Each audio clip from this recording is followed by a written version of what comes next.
Hi, this is Christy with Time to Profit. I'm super excited to see you here today.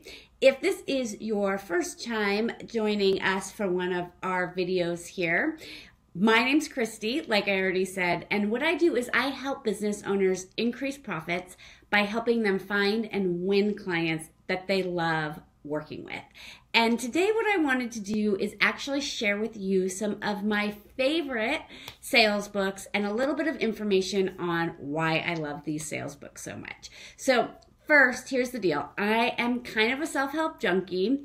I love learning. It's one of my core values.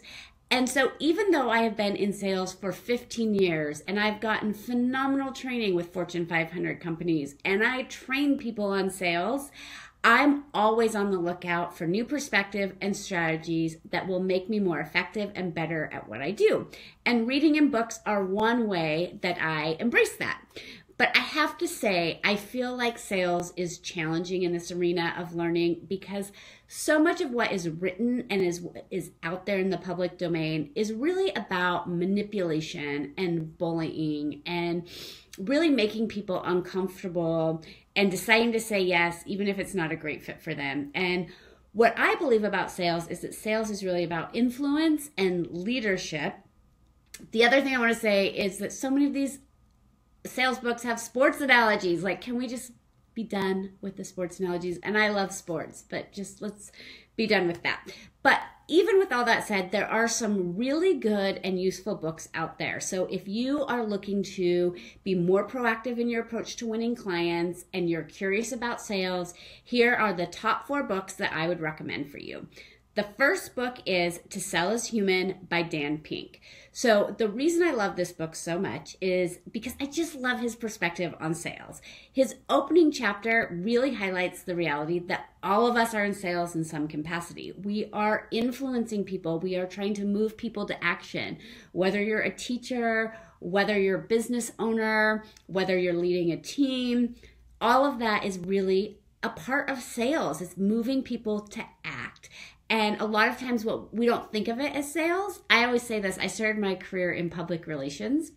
And what I realized when I got into more traditional sales is I was actually already in sales. I was just selling journalists on why they should care about and why they should write about the clients that I was working for. So even though I didn't call it sales, it was sales. And I just love all of the data he has to back this up, that we are all in sales and it is a natural part of how we interact with other people. And then outside of just that, he offers some really good strategies for thinking about sales and strengthening your sales muscles that are very genuine and on point. My favorite line from To Sell is Human is a quote in here from a guy he is talking to his name's Larry Ferlazot, I think. I don't know if I pronounced that right. But anyways, Larry says that sales is about leading with my ears instead of my mouth. It means trying to elicit from people what their goals are for themselves and having the flexibility to frame what we do in that context. And I think just right there, that speaks so much to what the heart of sales is. And I'm always saying questions are the most important thing that you can be doing in sales, is asking good questions and really listening to the answers. And I just think this just really sums it up on that. So the first book recommendation that I have is To Sell is Human by Dan Pink. The second one I have is Fanatical Prospecting by Jeb Blount. Now, let me just tell you, this book is a little old school, right? It's very much a kind of dialing for dollars approach. More is better. There are some things fundamentally that I think I am not aligned with from an overall strategy standpoint. But what I do love is how the author breaks it down. So basically, his whole perspective is sales is going to suck sometimes. You might not like it, but do it anyways.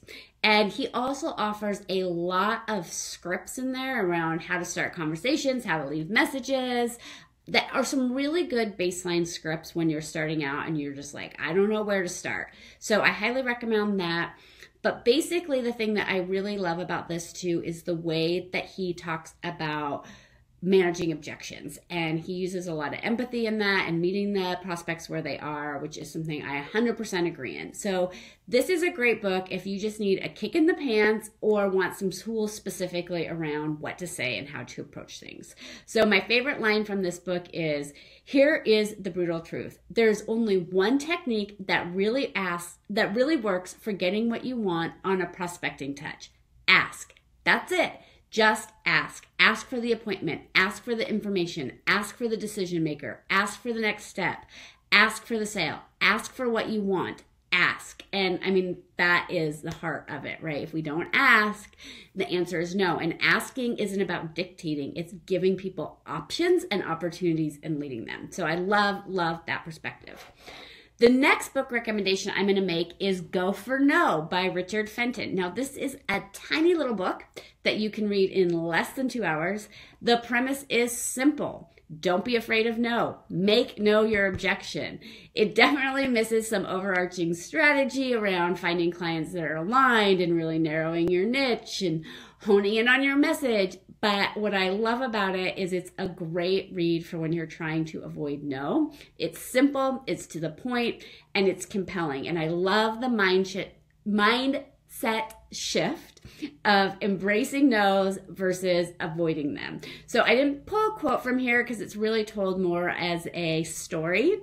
And so just read it. It's a quick read, and it really will help you to embrace those no's and just learn to get in the habit of asking, which is what we talked about before on our last book recommendation too. Okay, so the fourth book I'm going to recommend is a book that I wrote. You can get it on Amazon years ago, and it's called Radical Abundance. It's not a sales book. It's about embracing and finding peace with money. But the reason I'm talking about it here is because, let's be honest here, every sales conversation is a conversation about money.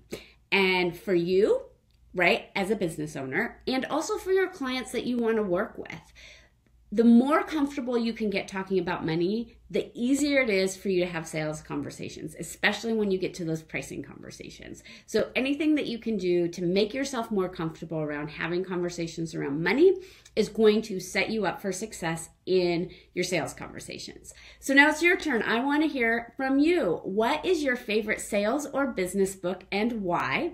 Share in the Time to Profit group on Facebook, and then head on over to mytimetoprofit.com and download the guide, 5 questions to multiply your sales. It's a free guide. It will really help you kind of on that asking and listening part that we talked about today, some of the book recommendations.